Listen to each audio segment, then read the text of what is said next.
Good afternoon, everybody. I hope everyone is having a wonderful Sunday, and thank you all for tuning in.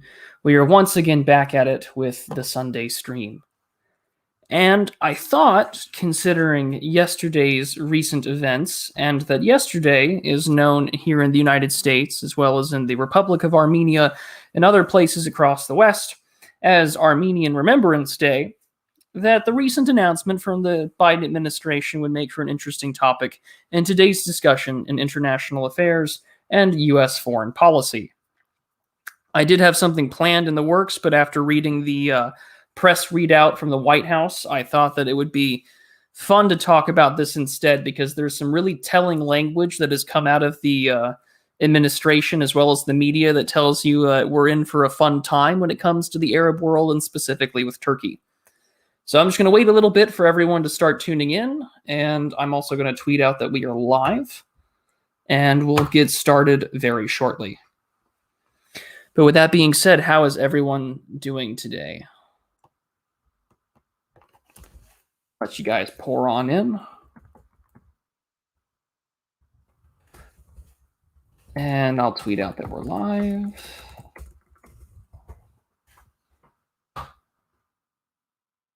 There we go.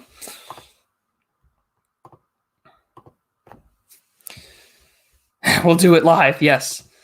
I'm glad that you're doing well, Michael. I'm glad to hear that. Has anyone checked in on Senk lately? Is he okay? I don't know. The real question is how is Anna, what's her name, doing? Kasparnia, right? That's her name, right, at the TYT?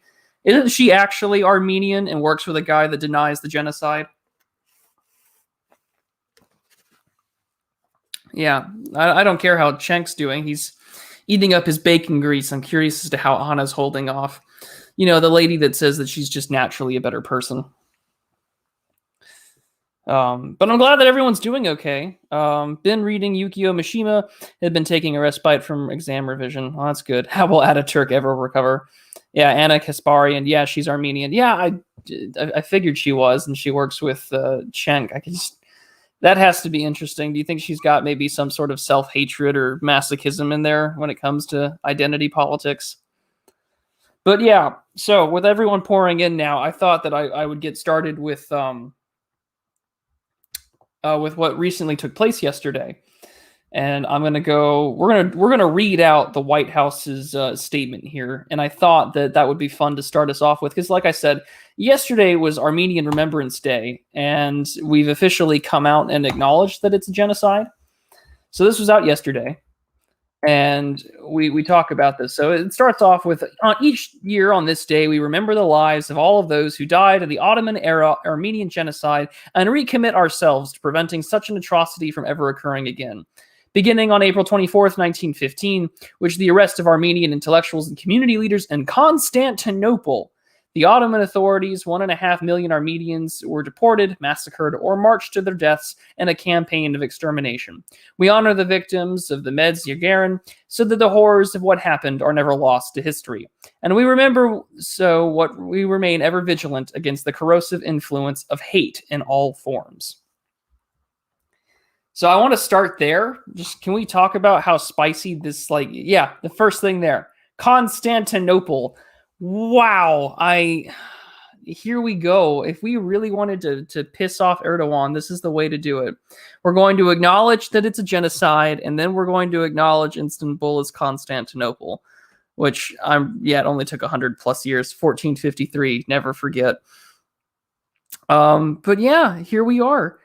And this, of course, is done purposefully on Armenian Remembrance Day. It's been acknowledged both here in the U.S. and in other Western countries for a while.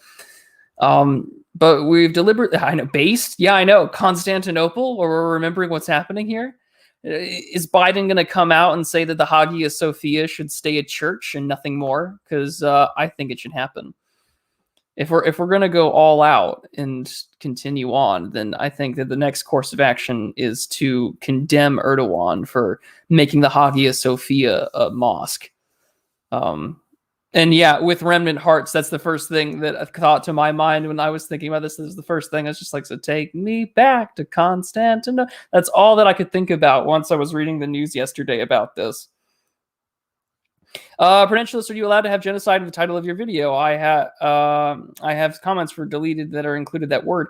Well, other people talk about genocide, and I know that history gets mentioned. And I mean, if YouTube gives me flack for it, I'll probably change the title. But yeah, it didn't give me a problem when I created the stream to talk about it this way, and people talk about the Armenian Genocide on history-related channels, so I don't see why I can't.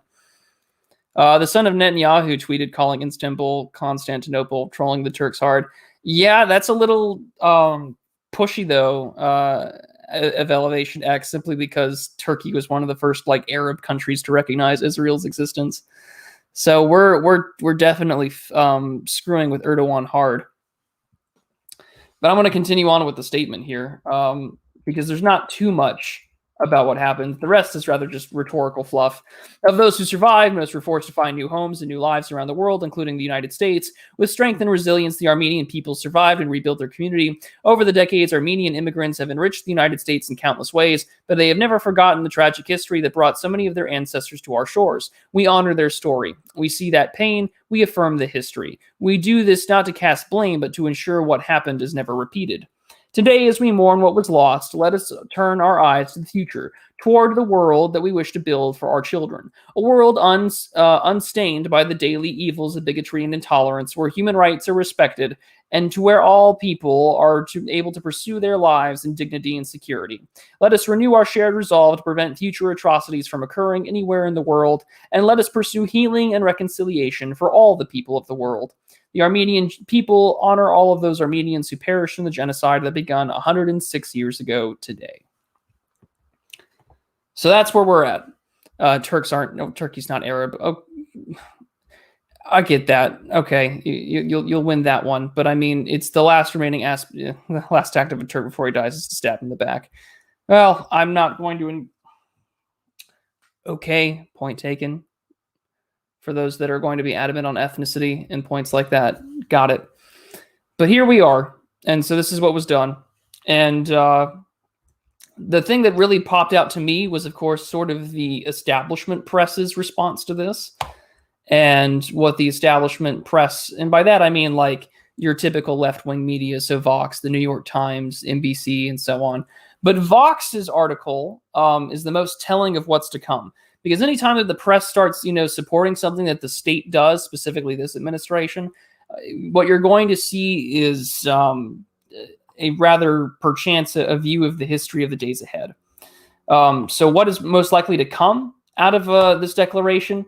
I think we're going to see more pressure on trying to get rid of Erdogan again. We tried a few years ago, but it's not necessarily going to, I don't think it'll end well, but that's what's going to happen.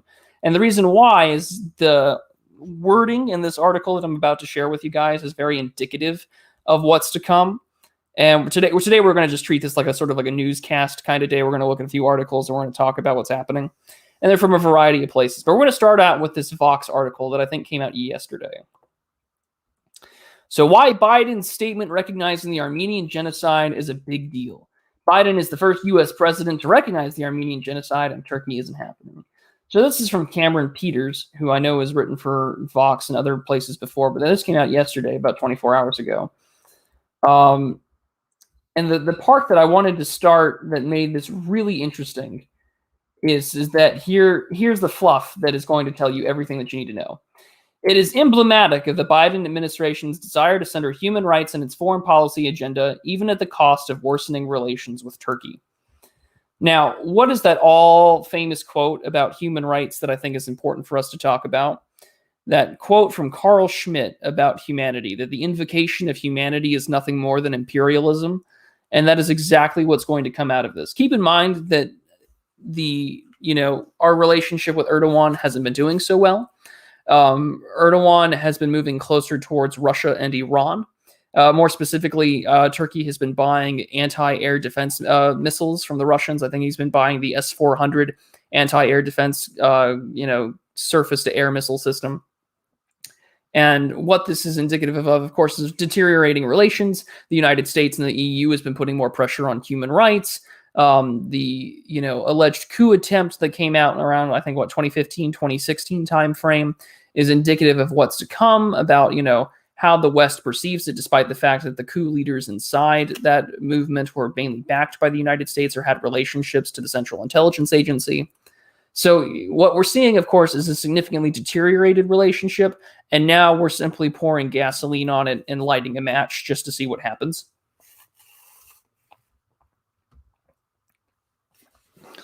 So, boy, I wonder what they're going to pull on Saudi Arabia next. 2014, okay. Yeah, but this is what's going on. And the reason why I highlight this part is because the rest of the article is a more indicative of the wording and the sort of policy that we're going to see next. So let's take a look here.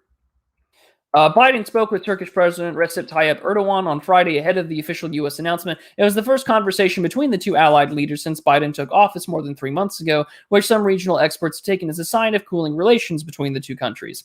According to the readout of the call, released by the White House, which we'll look into later, the leaders agreed that holding a bilateral meeting on margins of the NATO summit in June. And according to news reports, but not the readout, Biden told Erdogan of his intentions to recognize the genocide. So, I mean, of course, the Turkish response was from the foreign ministry. We reject and denounce in the strongest terms of the statement of the president of the U.S. in regarding to the events of the 1915 made under the pressure of the radical Armenian circles and anti-Turkey groups on April 24th. This statement of the U.S. will never be accepted in the conscience of the Turkish people and will open a deep wound that undermines our mutual friendship and trust, says the foreign ministry. So with that being said, the article to me is very indicative of what's to come. The tone tells me that regime change is going to be the push that comes out of this move. More pressure being put on Erdogan. So, like, keep in mind, just a few weeks ago, we were talking about this in regards to the Turkey-European Union relationship, that nations like France, like Germany, and Italy already recognize the Armenian Genocide officially. But they have zero leverage over Turkey right now. The biggest leverage of that Turkey has, of course, is one, its ability to go to Russia and Iran, the biggest agitators towards the U.S. and sort of the Atlantic Council response. And then two, it has the pressure release valve of about 3.5 million migrants, particularly from Syria, that it could release onto the borders of Europe anytime that it wants. And that's been sort of the thing that the EU has been so adamant to get new agreements on and to make concessions about joining the European Union. Like, we're willing to give you all these economic and trade concessions, just like, please don't flood the country with migrants. And this is on top of the fact that the EU has been spending more and more money on sort of deterrence for migrant travel, especially in the Mediterranean. But yeah, are we going to get a return? We're going to get a return of 2000s politics, aren't we? Yeah, Forrest, we are. I mean, the whole idea that America is back, that's what we're getting. We are getting the neoliberal interventionism and the liberal universalism of values that has more or less been around since Woodrow Wilson, and we're getting that recommitted, especially after sort of the blunt acknowledgement of just hard facts from the Trump administration. Like, you get a lot of prominent hawks on China that are like, well, Trump is willing to acknowledge that he won't defend Taiwan, and Trump's statement on Taiwan, right, was just like, listen, they're like a few hours away. We're on the other side of the world. Like, if they wanted to invade it, we're going to lose. And like, acknowledgement of like basic geopolitical reality is not, I think, necessarily faltering from obligations. It's just an acknowledgement of the truth. But we're getting a return of that classic early 2000s American hubris. I find it hard to imagine a repeat of Iraq and Afghanistan interventions. Don't think Iraq or Afghanistan, think Libya. And that's what we're getting.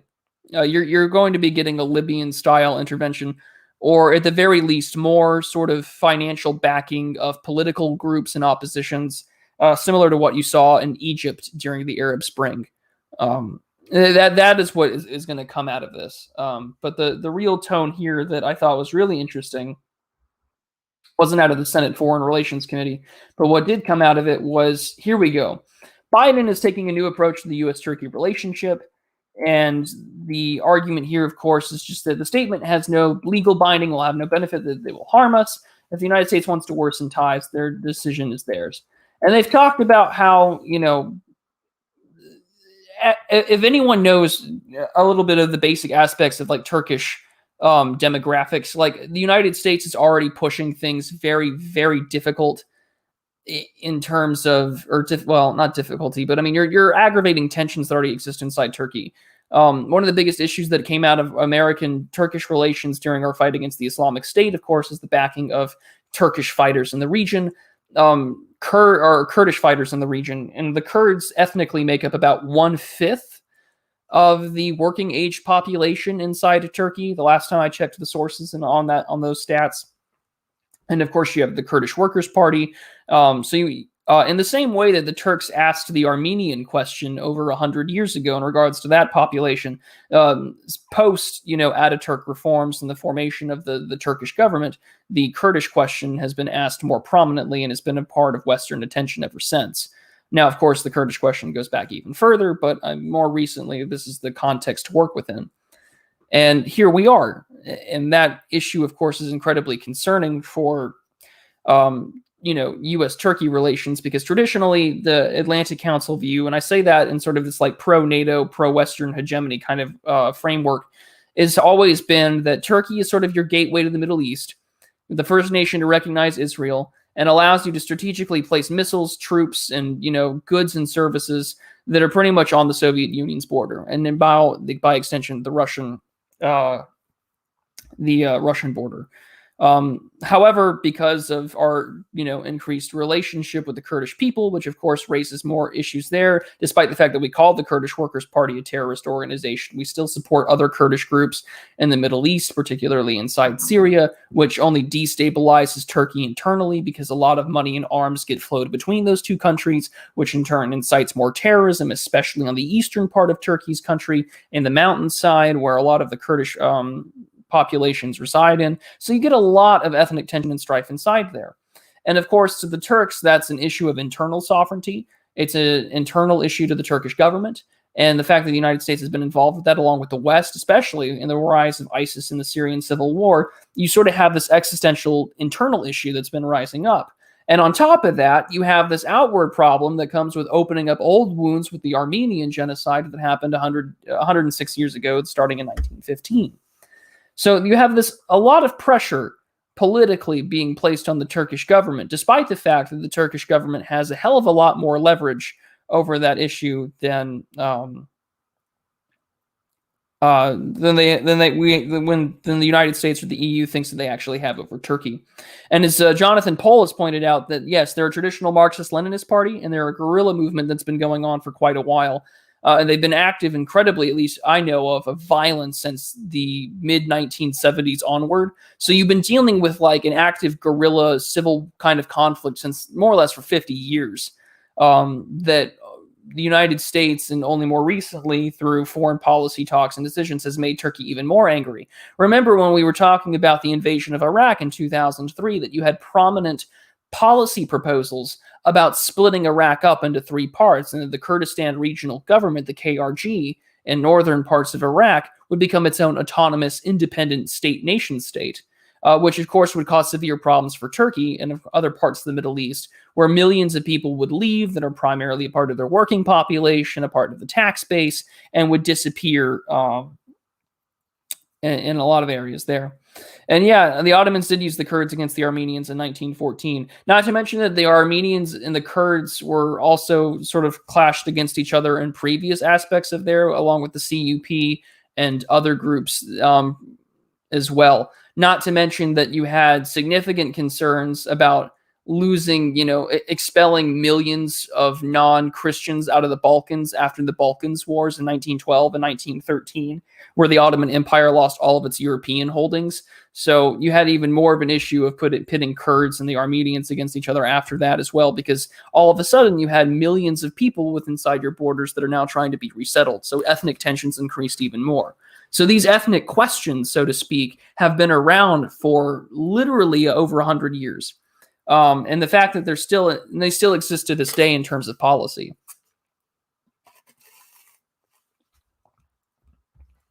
But the Vox article goes on While it's unclear what the fallout of the Saturday's announcement will look like, other factors have already chilled U.S.-Turkey relationship. In December last year, for example, shortly before Biden took office, the U.S. imposed sanctions on Turkey for purchasing Russian military hardware, those S-400s I was talking about. In 2019, the U.S. also removed Turkey from its joint F-35 strike stealth fighter program over the same purchase. But now the concern here comes out of Samantha Power. Now, if you remember Samantha Power, she was the former UN ambassador under the Obama administration. She's also going to be running the U.S. Agency for International Development, so USAID, sort of our soft power development wing of the State Department. And she's talking about, of course, Turkey in these quotes, and we're just talking about yesterday's tweets. Turkey is a powerful country in a critical region. It is a part of NATO. Our relationship matters. But President Erdogan's success in blackmailing and bullying the U.S. and other countries not to recognize the Armenian Genocide likely emboldened him as he grew more repressive. Now, that thread itself is pretty lengthy here. But the issue here is that the concern, and this is the line that I thought was interesting, argued that the decision was an important step in pushing back on Erdogan's growing authoritarianism. And so we're going back to the 2010s, 2011 style foreign policy. I would not be surprised if in the next 6 to 12 months that there's going to be a significant outpouring of military and intelligence resources to oust Erdogan from power. And what will most likely happen is that you will get a repeat of the coup attempt from about 5 years ago. And all of that's going to do is push Turkey back into Russia and back towards Iran. And the sphere of American influence and Western influence is going to radically change in the Middle East. So what does that mean? Well, that means two things. One, the ability to probably have access towards, Russia's access towards the Mediterranean through the Turkish nation and its borders will most likely increase, and there will probably be more naval standoffs and freedom of navigation sort of clashes that you'll see within the Mediterranean between American, West European, and Russian navies. And of course, you're now going to see sort of this diplomatic and political alliance between Russia, Syria, Turkey, and Iran come out as Turkey tries to push back against Western and American influences. Not to mention that Turkey is well aware of the leverage that it has over the West, specifically Europe, because of that political release valve we talked about a couple of weeks ago. And that people talked about a couple of weeks ago, of course, is the migrant crisis itself. At any point in time, Erdogan could very easily send millions of people flooding into the EU after years of the EU trying to stem it through border controls, international, diplomatic aid, and foreign investment into border security in North African and Arab states. It seems like a very dangerous game, says JM. Isn't Turkey much more powerful economically and militarily than Libya or Syria? Well, yes. Yes to both. Economically, access to the Mediterranean and warm water ports, not to mention that you're bordering, of course, the European Union and, of course, Russia. So you have access to a variety of natural resources and international banking and foreign currency exchange markets, but most importantly, oil. And then secondly, of course, you have the concern militarily where they've got decades of having access to NATO technology and resources and doctrine, on top of the fact that they have now Russian surplus military equipment. So they sort of have the best of both worlds, which makes them both an intelligence risk to the West, but in addition to that, it allows them to be in a position to project strength and power. Because despite their West's best efforts, I think, to oust Erdogan with the last coup attempt a few years ago, Erdogan has managed to consolidate power. He has the military on his side, and he is incredibly friendly with President Vladimir Putin. And they're the 20th largest economy in the world. It is more likely that the Biden statement was to appease the Armenian lobby in California, which is extremely... It is. And in fact, that was the next thing that I was going to talk about, Jonathan, and I was going to play a video about that from the Turkish side of things. So I'm going to pull that up next. And here's what we're going to do. And we're going to do that. We're going to stop sharing. And you're absolutely right. The Armenian lobby in California, which is extremely important. And in fact, the Turks call it out as to how Kamala Harris got elected. And it's primarily through the Armenian lobby. But there's a lot more to it as well, and I think it's important to us to realize that, yeah, it's to appease the Armenians, and you scratch my back, you scratch yours. But there's a long-standing pressure to get Erdogan out, and then it has been a long-standing policy position, especially amongst foreign policy think tanks, to sort of talk about having a more democratized Turkey. So let me know if you can hear this, and if not, then I'm not too sure. If not, I mean, there's the subtitles below. But this is from TRT, which is a Turkish public broadcast service. So let me know if the audio plays.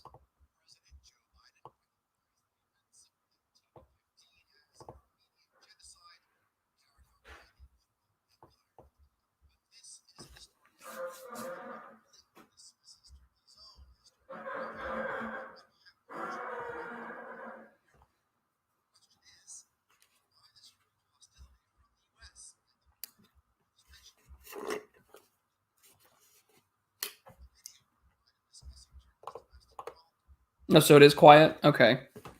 Audio is not intelligible? Well, let me see if I can turn it up. But if not, essentially their argument here is two things. One, that the Armenian lobby is huge, and that during discussing Turkey's domestic politics on the campaign trail, well, let me try and turn it up. And if not, then well, I've got my volume up all the way, so well, shoot. Okay, well, no big deal. This is from the TRT. That's okay. Well, I'll figure it out. Like I said, we're gonna get. I'm working on getting a new microphone set up, and we're gonna work on the volume in the future. But now that I know, so I can work on that in the future. So no big deal. But anyways, their argument is the two things. One, that the Biden administration already had a bias against Turkey. Their focus on human rights during the campaign trail. Biden had leaked audio footage during the Democratic primary saying that if elected, he would recognize the Armenian Genocide. And of course, Kamala Harris is relied on the Armenian lobby in her California Senate run a few years back when running for U.S. Senate. So that's more or less the Turkish response to it. And what they're saying is that this is a dangerous game, that this is not good for U.S.-Turkish relations. All that you're trying to do is to appease political backers, and that you clearly have an anti-Erdogan bias, despite the fact that Erdogan's been doing well. Now, keep in mind, of course, this is a Turkish broadcasting service, so this is like Americans' NPR. So expect a very similar Biden, or expect a... what's the word I'm looking for? So expect the same kind of bias. Hector says, it amazes me that Biden did this, but Trump didn't. Maybe Moldbug was right about Biden. Well, Trump accidentally sort of acknowledged the Armenian genocide through his press secretary, Kayla McEnany. But even then, I'm not too sure. Moldbug's position about Biden sort of accelerating things, I think, may end up being true, on the grounds that where we're getting with Biden's administration is sort of this acceleration into, build back better, more global interventionism. We're prepping for some sort of, saber rattling with Russia. And we're trying to think that we can almost, with this hubris, take on the Chinese. And I don't think we're in a position to do that. Maybe Biden is a System of a Down fan. Well, Serge Tonkin actually made a post on his Instagram thanking the Biden administration for acknowledging the Armenian genocide. So maybe. I mean, Kamala Harris says that she listened to Tupac in college, despite the fact that the timelines don't add up. So who knows? Maybe one of them is a System of a Down fan. Different lobbies have different requirements. Yeah. But so what happens next, of course, is that the immediate aftermath that has come out of this has been Turkey has immediately said that they're going to push things towards Russia and towards Iran. And this is from the Jerusalem Post. So keep in mind of that when I share this article, where the original source is from. Turkey's genocide blackmail, threats to work closer with Iran and Russia. The Biden administration has called Turkey's bluff, that it might leave NATO because it is angry to hear the words genocide, and that Ankara should never be offended, but it can do what it wants. Look at that mustache. Doesn't it look a little familiar for things? So the article goes on and says, the U.S. decision to finally recognize the Armenian genocide comes after decades in which Turkey and its lobbyists in Washington threatened the U.S. Their narrative was that Washington would just use the term genocide for a crime committed 106 years ago by a former government that is now Turkey. Then, oh my goodness, thank you, ads. Lovely, appreciate it. Then it would rapidly move to sanction the U.S., close its bases, and threatens its citizens to an ally with Iran, China, and Russia, or other enemies. This bizarre mafia-like threat is the same one that Tehran used regarding the Iran deal. It is because non-Western countries learned that way to deal with Western countries was to prey on their fears. For instance, Pakistan is threatening to expel France's ambassador because of far-right religious extremists in Pakistan claim to be offended in a cartoon published by a French magazine years ago. Reference to Charlie Hebdo. Ankara's attempt to hold countries hostage regarding the Armenian Genocide has worked well for many years. And we know this. I mean, there's numerous times when people have been jailed. There have been ambassadors cut out. There's been threats of Turkish sanctions on Germany and France for doing it. But none of them really came to anything here, in part because it had been effective just due to the fact that the NATO strategic significance played a huge role here. But these articles, to me, at least in tone, are telling. Because one, it's just, they're confrontational in nature. We are pitting and describing Erdogan as an authoritarian strongman. Now, again, is Erdogan open, liberal, and democratic? No. Is Erdogan doing what he probably thinks is in the interest of his nation and his people? Yeah, probably. Turkey, and the Turkish government, especially Erdogan, recognizes sort of the strategic importance of the country and knows how to get the maximum amount of leverage that comes out of here. Now, of course, the claim has now grown in Turkey to openly bash the West, calling Western countries and Israel Nazi, and then asserting that Ankara will position itself with Russia, China, and Iran against Western democracies. The Turkey that is running to embrace Russia and Iran is the same one that still talks about the myth of joining the European Union. It is unclear how a Turkey that has an authoritarian regime and where there is almost not critical of journalists allowed, when people are put in prison for decades for tweets, could ever join the EU that is ostensibly democratic. NATO was supposed to be about values and democracy, and yet has empowered Ankara for years and has become more authoritarian, including now excusing Ankara's invasion of Kurdish Afrin in 2018 and the ethnic cleansing of the Kurds. So here we are, right? Like, there's this weird positioning of just this authoritarianism, this aspect of,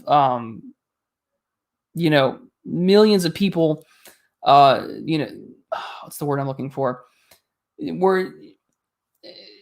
There's going to be a lot more concentrated efforts to oust Erdogan because of this. All of these articles are poised to be in the same kind of position that, he's an authoritarian strongman. He is a dictator. We've got to get rid of him. He's just like Gaddafi. He's just like the Ayatollah. He's just like Vladimir Putin. See, look, he's moving towards Russia. He's buying Russian goods.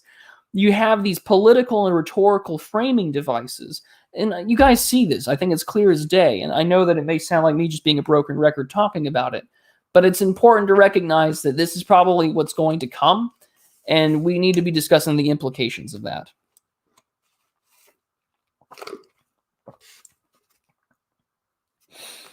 Piss off Turkey for a friendship of 3 million people. That's irrelevant. That gave us Anna Kasparian. Plenty of people for being arrested in Europe for tweets in Europe. Yep. It's not like we're particularly any better here in the West, but it's like those soy jack memes where it's like, whatever, and then you put like the rainbow logo over it, and they're like, oh my god, like that's pretty much where we're at. But to me, you can already tell where the move is coming out of the foreign policy establishment. And the foreign policy establishment is saying, okay, if Erdogan doesn't want to play by our game, then we're going to start rhetorically framing things in the way that we want. This is the same State Department under this administration that wants to talk about, putting the rainbow flag up at the same side in the same way as the United States flag, where BLM is put up on signs in areas like the American embassy in Seoul, South Korea. You are getting the framework that somehow, because America got Joe Biden into office, and I say got in or installed, not elected, We got Joe Biden in, so now America is back. And what is back? The politics of 2010, the politics of 2011, the foreign policy of 2011, of getting rid of these so-called strongmen, getting rid of their, military infrastructure, bombing them out, establishing coups, and doing so. So I think that the things that are worth discussing today out of these articles, of course, is that that there are two scenarios that I think we need to look at. One, the idea that Turkey manages to maintain its sovereignty and manages to sort of push away from the West even further. And then two, what happens if the West succeeds in regime change in Turkey? And we're already seeing a lot of that happen, already sort of play out here. And I think it's only a matter of time will tell as to what comes in the future. One of them, of course, is the... No, I'm not going to support the Hill. You guys suck anyways. But yeah, they've already summoned the U.S. ambassador in Ankara to protest the declaration. And of course, the Associated Press reported that Turkish officials expressed their displeasure and that the U.S. doesn't cast blame, although they stressed that it did not occur under Turkey's modern-day government. All that it does, however, is just cause more tensions. President Erdogan opened Turkey's National Archives and called for a joint historical committee to investigate the events of 1915, to which Armenia never responded. It is a pity that POTUS and others have ignored the simple fact and has taken an irresponsible and unprincipled position. And this is from the Turkish Foreign Ministry. It has probably distressed further tensions with Turkey, a NATO ally, which is the largest target of U.S. sanctions over the procurement of Russian missile defense systems. But yeah, and this is where we're at. Absolute tensions. The likelihood that Turkey is going to be pushed further into Russia is all more than likely. So let's see here. Maybe Turkey is using the move towards Russia's bargaining power for the EU and etc. Probably, and Turkey is well aware of its bargaining position. We had a stream on that 2 weeks ago, David, talking about Erdogan's leverage over the EU because they had recently been engaged in negotiations to secure new agreements on migrants, defense, and most importantly, of course, trying to integrate Ankara into the EU, which I don't think that they've managed to succeed. In part because Erdogan knows that he holds all the cards, particularly 3.5 million of them when it comes to the migrant crisis. Because Erdogan recognizes this, at least with the United States, and more specifically, immediately with the EU on terms of the migrant issue as leverage. The more that you pour in that political pressure release valve, the higher and higher the Euroscepticism movement, the anti-EU, the anti-immigrant parties inside the European Union gain in popularity with the native populations. To a point where the domestic governments of like Germany and Italy and other nations are trying to already get their security apparatus to look into these far-right parties. Like the Alternative for Deutschland party is already being investigated by the German intelligence services for domestic terrorism and extremism. Holy hell. Turkey knows exactly what it's doing in order to get under the skin of Brussels and the organized Germanism that is the European Union. So that's where you're at. And in doing so, Erdogan recognizes that not only does he have the leverage, but he has the ability to essentially align himself with other countries that have said leverage as well. So Turkey, despite the fact that it is a NATO ally, it has a variety of information, it has access to intelligence and NATO doctrine, but it's also buying Russian military resources. And you have to keep in mind that this turn of events happened on a dime. In the beginning years of the Syrian civil conflict, when the Americans started really getting involved, that they shot down Russian jets, I think it was in 2014, 2015 timeframe, to where now they're buying Russian defense missiles and they have an increased diplomatic relationship with Russia. Add on the fact that Russia's military presence along sort of the Balkans region, specifically Ukraine, has got Europe rattled. They definitely have the numerical advantage when it comes to NATO forces along their border. And they are 40% of the European Union's oil and gas purchases. You are now in a significant position to leverage influence and power over the West more so than the United States can at this moment, particularly on the grounds of energy and strategic interests. In part because the United States doesn't have a capacity to project power in that region, not without significant military investment into the area. Keep in mind, we don't have as many forces in Europe as we used to. And then secondly, of course, we don't have as much liquid natural gas exports or oil exports. And of course, we've closed down the Keystone XL pipeline, which puts Russia in even a greater position to exert influence. And it's 95% of the way done in completing the Nord Stream 2 pipeline. So, I mean, that's where you're at.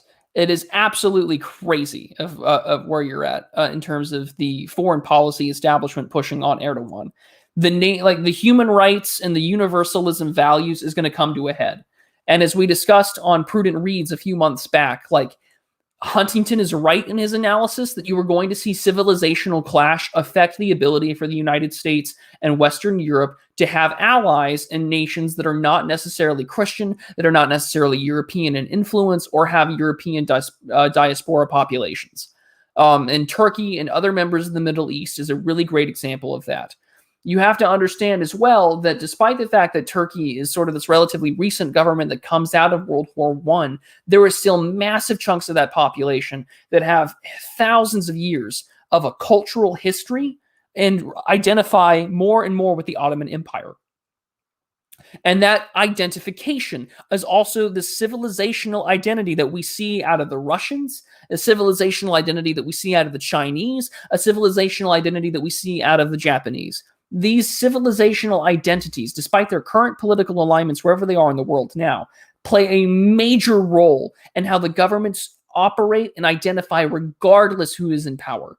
And the fact that the United States, in its hubris, adopts this liberal nation-state model and doesn't acknowledge the thousands of years of history that are much older than the United States is, one, is telling of hubris, and two, is indicative of the fact that the people that run our foreign policy establishment are probably not the brightest gents in the room. And I know that probably sounds like I'm talking a lot of shit for somebody who's more of an autodidact talking about foreign policy, but the failure to acknowledge the fact that you have, the government in Ankara, you have Erdogan acknowledging, the past of the Ottoman Empire and acknowledging sort of these identities that exist is indicative of the fact that, that we don't know, that we're overplaying our hand.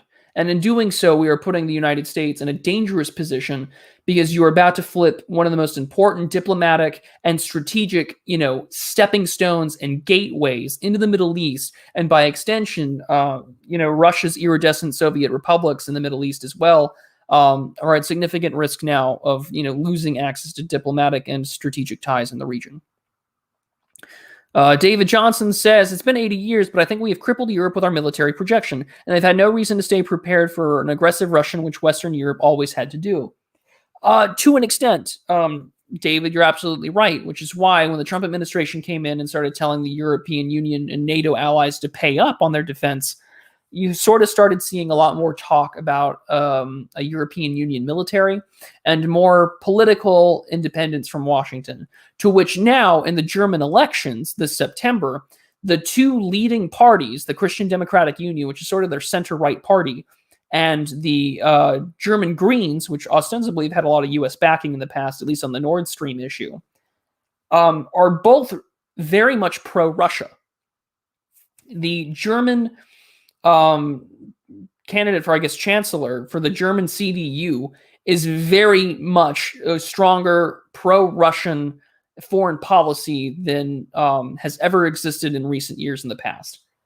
Ironically, out of all of this is sort of confirming the American fear of an independent and resurgent Germany that we were talking about reunification 30 years ago. That's finally coming to fruition. The EU has 500 million and Russia has 140 million. I think we can defend ourselves, lol. Probably. I'm not saying that you can't. I'm simply saying that there's been, of course, decades of an over-reliance on sort of the American military infrastructure that would make things a little bit difficult. Would the EU, if united, able to win a war against the Russians? Most likely, yeah, absolutely. Not to mention the US would most inevitably get involved to protect her own interests. But I'm just saying that there's still that strategic tripwire that exists, especially along the Balkans. And yes, it's ostensibly center-right, not even economically, I would argue. Robert Fried says, the American founding fathers were essentially proto-globalists and proto-McWorldists. They dreamed of a one-world enlightenment state where people are just atomized consumers. Robert, I'm going to have to push back on that one. Some of them, yes, but I mean, if you were to look at the sort of maybe Democratic Republican faction of Jefferson, Thomas Paine, yes. However, those of Washington, Hamilton, and others, not so much. There's a lot of, there was also the sort of globalist internal, stay within the nation state and farm kind of divide has been around in American political history since its founding. I'm gonna have to disagree with you there, Robert.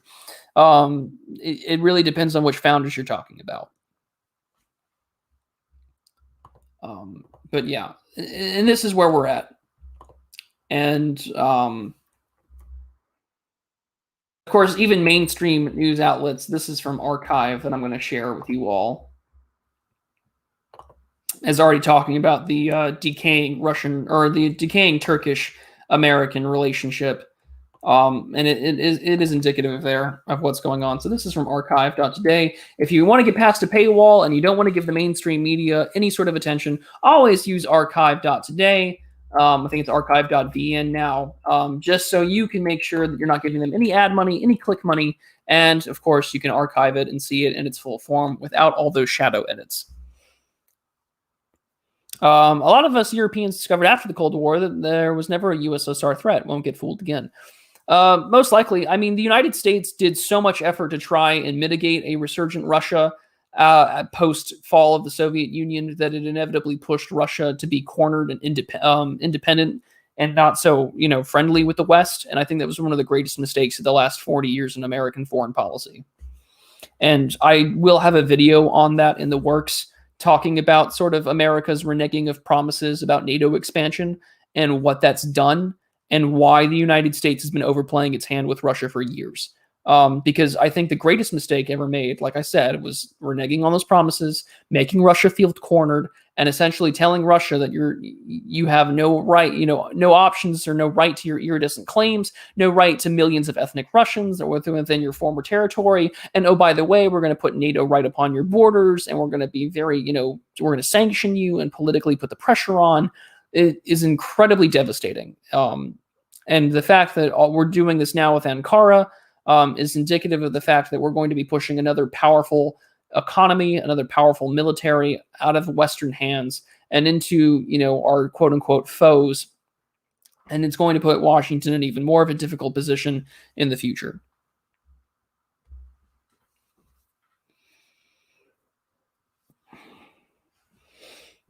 You should look into a video by the New York Times that called Trump a fascist. I'm not surprised. And Hector's right, also use an ad blocker. Yeah, the U.S. role in World War II Europe was to keep Stalin from rolling into Lisbon. And that's when you get people like Patton saying, like, listen, man, Operation Unthinkable, like, let's go. So on to the article. Biden recognizing the Armenian Genocide shows how far Turkey and Erdogan have fallen. For the first time in many years, Turkey's president needs the U.S. more than Washington needs him, and Biden is seizing the opportunity. So already, again, this sort of this American ethnocentric hubris that keeps coming out of these articles, especially from the mainstream press. I want you to keep this in the back of your mind when we analyze policy on this channel. Anytime that we see sort of the establishment action take something that gets that sort of press attention, that's where we're at, and it's interesting, but it's also expected. So again, this is where this is how you know things are fucky. By Soner Gadape, senior fellow at the Washington Institute for Near East Policy. We're getting think tanks. Nothing but think tanks in there. If you want proof that the cathedral exists, that symposium exists, of where ideas disseminate from the academia into the think tanks and then into the press, which affects the government, which moves Cthulhu ever leftward, there you go. There it is right there. This is what Darren Beattie makes fun of every day on Twitter. It took Joe Biden more than 3 months in office to call Turkish President Recep Tayyip Erdogan, and that alone was a sign of the fall in status of a country that was once America's closest strategic allies across the Middle East, Southeastern Europe, and the Eastern Mediterranean.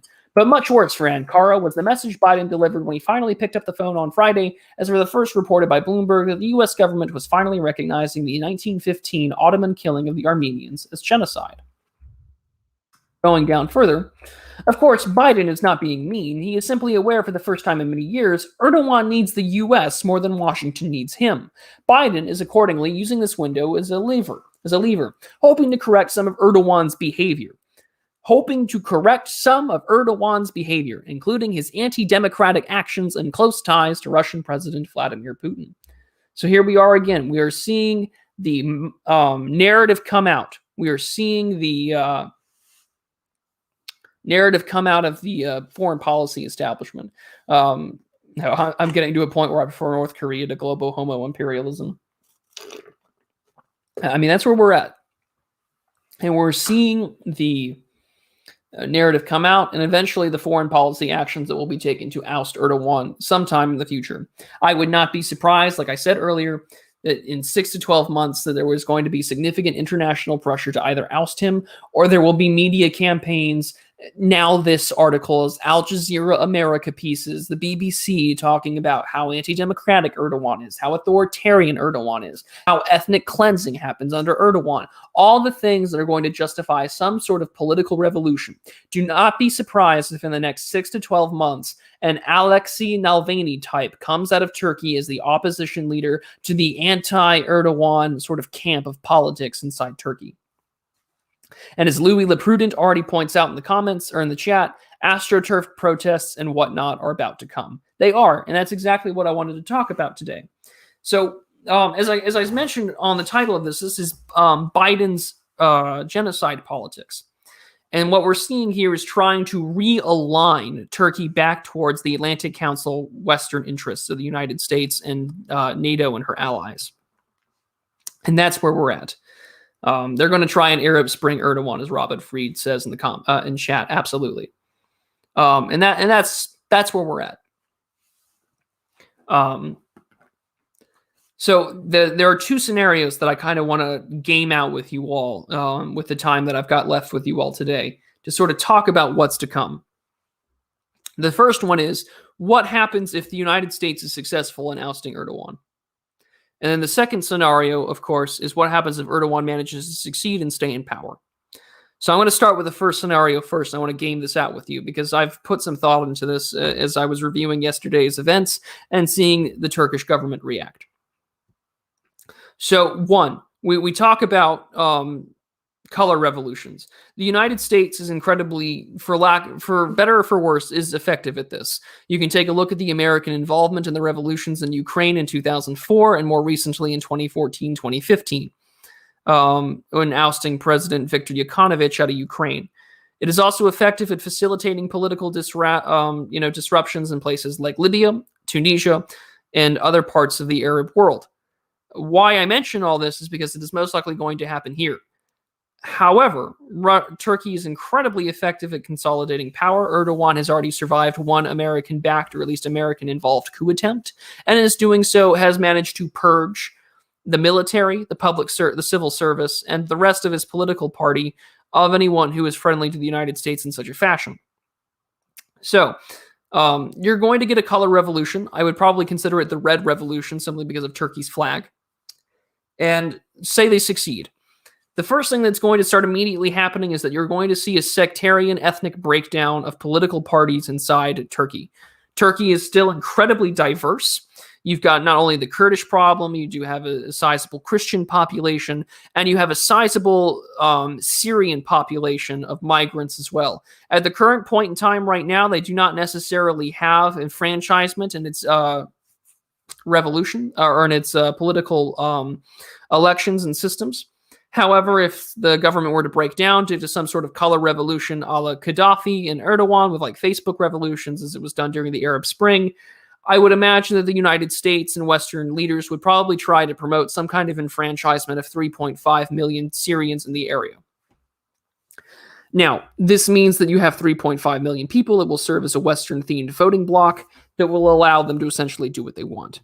In doing so, you're going to see some sort of opposition leader that promotes liberal reforms and the traditional aspect of what we see when it comes to American interventions. So, more foreign direct investment, greater diplomatic ties with the European Union, agreements to keep people inside the country, irreparably changing the demographics and the national buildup and composition of the country because those migrants now have a place to stay and exercise political power. And in doing so, you are probably going to see an immediate reaction, of course, with the Russians as well. Why? Because the Russians have been putting a lot of diplomatic capital into that. The last thing that they need is a further realigned country back with the West. So you would see a significant response from the Russians either through political means or through the military. And that's what's going to happen, is that you're going to see a lot more of political involvement, almost proxy conflict on a sectarian ethnic basis that comes out of Turkey, if a color revolution or a Facebook revolution a la the Arab Spring were to succeed. And that's where you're at.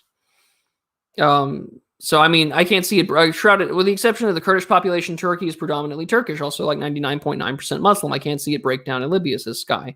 It probably won't break down as far as like you're going to start seeing like sections break away into a failed state, but you would definitely see a pressure for sort of sectarian political parties to come up, sort of like an equivalent Muslim Brotherhood. It would probably get someone probably to the right of Erdogan in terms of like Islamic nationalism. Again, like you have nationalism or Islamic nationalism in nations like Turkey because there's a desire to like Islamize modernity, not modernize Islam.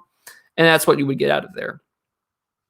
And it would also be a free casus belli for the Americans, though.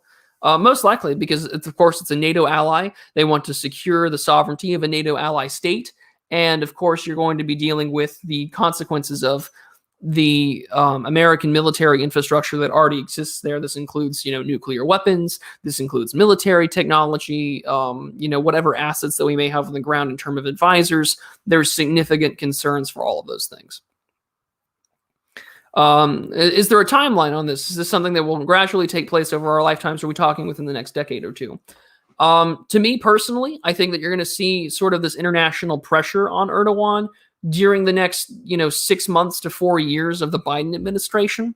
Whether or not there's going to be any actual attempt to oust Erdogan happening in the next 4 years, I think that might definitely happen. However, I think that if the sort of neoliberal interventionist model is going to continue to be the modus operandi of the West, specifically of Atlantic Council nations like NATO, allied nations, then it will probably continue to happen in the next couple of years. Unless, of course, Europe trends further and further towards Russia and away from the United States. And that's likely to happen too. But again, we're just gaming things out here. These are things that I potentially think could happen. So that's what will most likely happen, of course, if you have the issue of political, color revolution inside Turkey and it succeeds. Now, the other important thing to game out, of course, is what happens if Erdogan manages to survive this color revolution attempt and knows how to, manage to hold off any sort of American and Western influence. What will most likely happen, of course, is that you're going to see a resuming of migrant politics. So the threat of the political release valve on populations will definitely happen.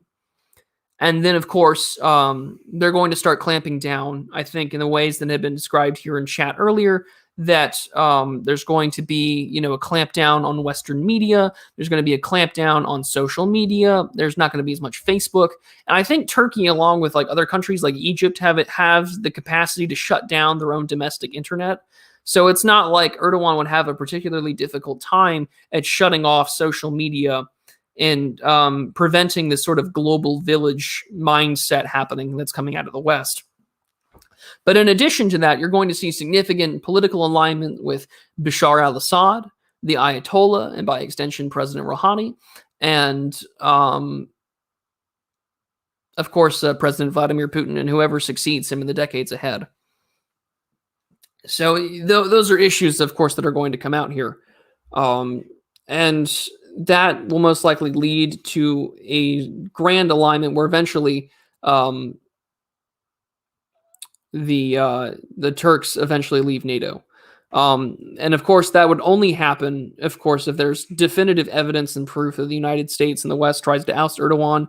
All of that does that puts Erdogan firmly in Russia's pocket, which means that the Mediterranean Sea is now going to be a lot more tense because now the Russian Navy has greater access. And of course, Turkey will be spending more and more of its domestic product on, its military, and be buying more and more Russian surplus goods, and probably by extension the Chinese. Keep in mind that the Silk Road initiatives are still alive and well in the Middle East, and they might as well connect themselves there as well, strategically and economically. You'd be getting billions of dollars in foreign direct investment. This allows you to build up capital and allow you to allocate resources essentially for your defense of your nation, especially because you now pissed off one of the larger militaries on Earth. Now, whether or not that actually happens, highly unsure. And I certainly hope it doesn't happen either. But again, these are potential avenues of which the administration will take in the near future when it comes to Erdogan. But I thought it was interesting immediately as soon as this declaration of the Armenian Genocide comes out. One, it's to appease its base, right? You're trying to appease the Armenian political lobbyists that have been in the country for a while, Kamala Harris, especially in her Senate run. I mean, there you go. Imagine that. Turkey runs into the arms of Russia, its perennial enemy. Russia used to have reclaiming Constantinople on its political checklist for reclaiming a super Slav empire, Yeah, I mean, there's definitely a religious concern between the two, and they were not always on the best of terms, like I said. But there's been a recent increase in diplomatic and strategic relationships between Ankara and Moscow, much to the ire of the United States and the West. 4D chess question. Is the move to further weaken Europe by giving Turkey an excuse to release human waves into Europe? I don't think that's really a 4D chess question. That's been very obvious on their Bolero. And the reason why I say it's obvious, at the least, Bolero, is because in the past, Erdogan has very much openly threatened the European Union about releasing migrants into the countries of the European Union anytime he damn well pleases. And that's been very much one of his larger sticking points when negotiating with EU leadership. Russia gave refuge to fleeing Armenians during World War I from the Ottoman Empire. Yeah. And where Moscow turns to, so shall Beijing. It's falling into place: Turkey, Russia, China. Probably most likely, yeah. Make Istanbul Constantinople again. Yes, please. That would be nice. The Christian in me wants it to be Constantinople again. It was heartbreaking when Erdogan made the Hagia Sophia a mosque for the first time in decades. I'm not even an Orthodox Christian, but the fact that this beautiful church, this Temple of Christ, is now a mosque is quite heartbreaking. I mean, there's sort of that weird cultural, religious pang of pain that comes with it. This, once holy site that was yours is no longer. But enough about that. Those are the two thoughts I've had. If anything, Constantinople was Greek, not Slavic or anything else. They had many Latins, but the Greeks killed them, based in Christ's build. Well, regardless of which, I mean, the Constantinople and the Hagia Sophia are Christian in nature. Biden is the fourth president to claim the Armenian genocide. Yes, but he's the first one to make it official in its declaration. And yes, to be fair, they did win it fair and square. They sure did. But at least it is still a place of worship and not being used for trans kid story hour. That's definitely true. If Europe realigns itself with Russia, what is going to happen with all these immigrants? Russian media is getting more based every week, calling out anti-white policies, etc. I mean, as we mentioned on the stream before, that there is a growing but not a very massively popular Russian nationalist sentiment. And question the Great Powers Journal talked about the media being very anti illegal immigrant and so on. I would imagine that what you would see is very strict nationalism sort of come out of the Russians, and politically, we're already seeing this now in European Eurosceptic parties, right? Where you're getting this weird alignment of anti-Islamic immigration. And a lot of these parties, of course, aren't even really religious in nature, and they're appealing to LGBT identity groups, to say, hey, man, like, you don't want to get thrown off rooftops, so vote for us so we don't have anti-immigration or have more immigration and open borders. So it's a weird political alignment. So I don't know if that would happen if Russia eventually realigns itself with Europe. But do keep in mind that we'll talk about this in closer to September, but we will talk about the German elections, and we will talk about the future of Germany's relationship with Russia and what that will affect for like NATO, the European Union, and the United States, because that's going to be a fun time once we get closer there. But with that being said, that was what I wanted to talk about today, was just sort of the emerging narrative that is already coming out of the press in the wake of Erdogan dealing with the ramifications of Biden's official recognition and declaration of what happened in 1915 as a genocide. And so with that, I'm going to just share a couple of cute pictures that I found, because it's the end of the stream, so I wanted to be a little lighthearted. And I think you know exactly what's coming next. So let's go pull them out. There we go. I'll just have those on screen while we talk about it. So how's everyone doing today? How is everyone's Sunday, and how's their weekend going? Thoughts on Germany's far-right party? Are you referring to Alternative für Deutschland? Because if so, I mean, that's perfectly fine that they're running. Keep in mind, right? Like, Euroscepticism has been a growing sentiment since the 2008 financial crisis, which of course led to the Euro crisis, and now where we're at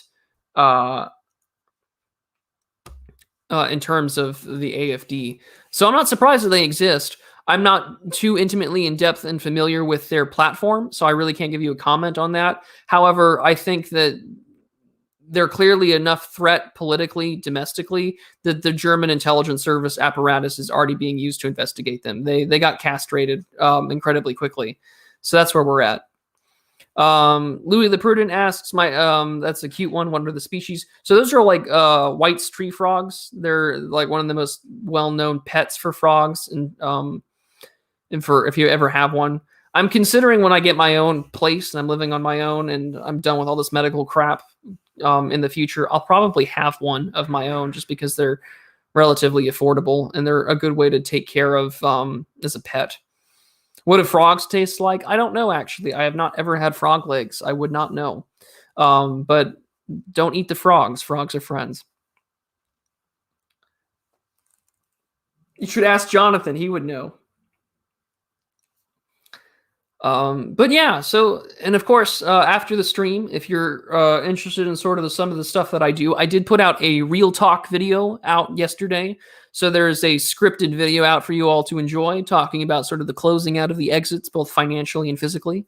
So there's plenty of, you're the one talking about frog burgers, Jonathan, so don't get on me. But with Remnant Heart says it tastes like chicken, so there you go. But yeah, I have I've got a scripted stuff out for you guys, and then I'm going to be working on some more scripted stuff as well.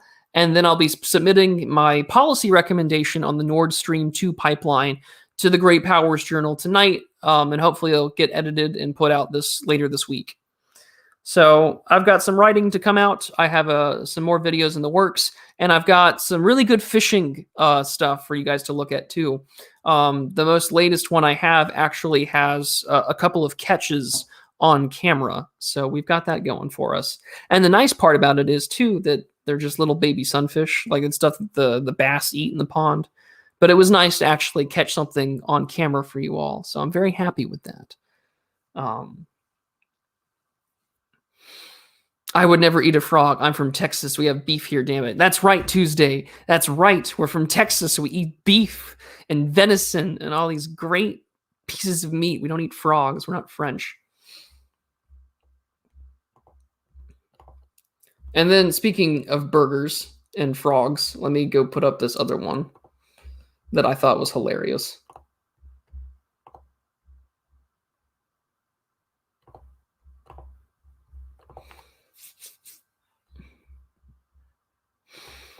Oh, nice hooking, by the way. Thanks, John. I'm not I guess you could call me an amateur worm hooking. No, I knew what you meant. Yeah.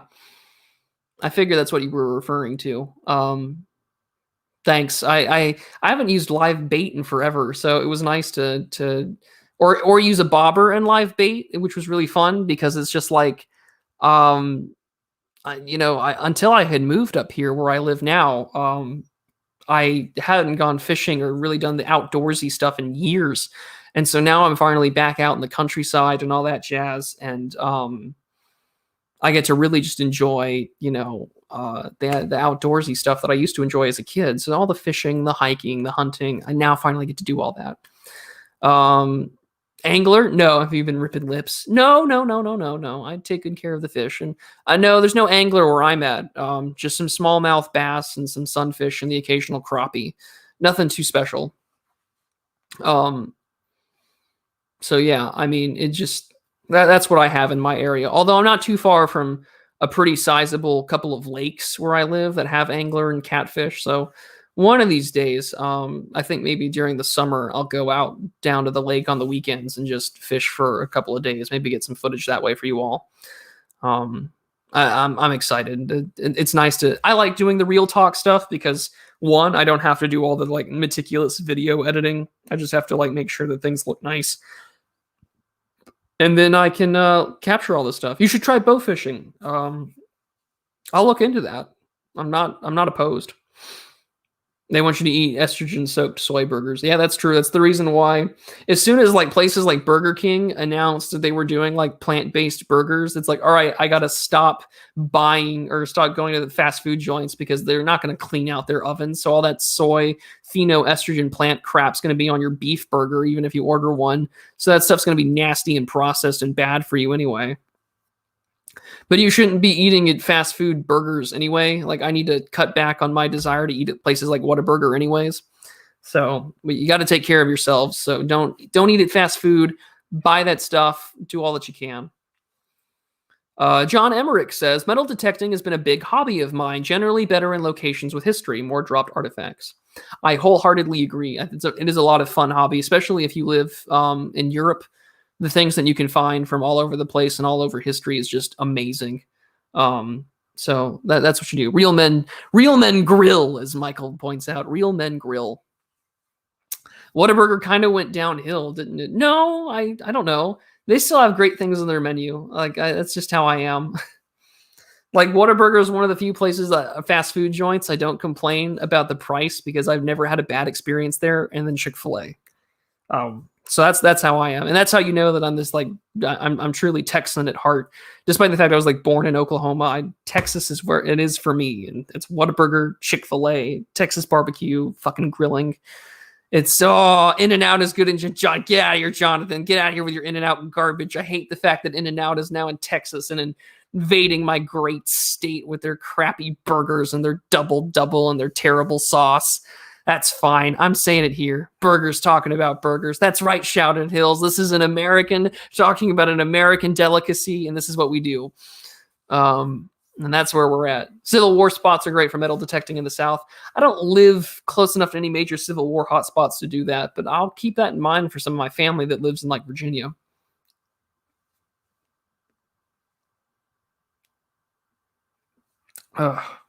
But yes, here's your McDonald's and our frogs and our toads ordering their burgers with an extra large fly. In-N-Out is staple. Come on.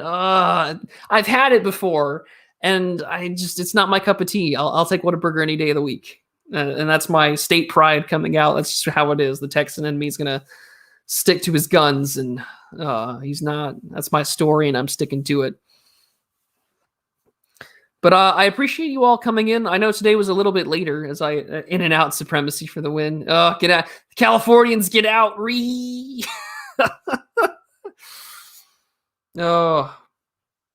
Come to Butte County, North Carolina. We've got an excellent burger joint called the Boss Burger. That sounds really familiar. As a Europore, I thought all Yankees lived in huge McMansions, so I can't take your video from today seriously. I wish we all lived in huge McMansions. That'd be nice. But yeah, where In-N-Out goes, Californians follow. Beware. That's very true. That's why Austin and all the cities in the DFW area are just screwed. But yeah, so I wanted to thank you all for coming today, and I'm glad that y'all were okay with it a little bit later today. little bit of IRL stuff. I had a date. It was nice. It went well. That's all I'm going to say because I'm a gentleman. I don't kiss and tell. But yeah, it was. This was a good stream. I was glad to just sort of game things out with you, talk about the narratives here. And Raging Mandrill's about to get freaking booted for this in and out garbage heresy. We're all going to move to your fishing pond and live off frogs. Based in frog pilled, Jonathan. Based in frog pilled. Yeah, well, we'll be self-sufficient, living off the land and fishing and taking care of the frogs.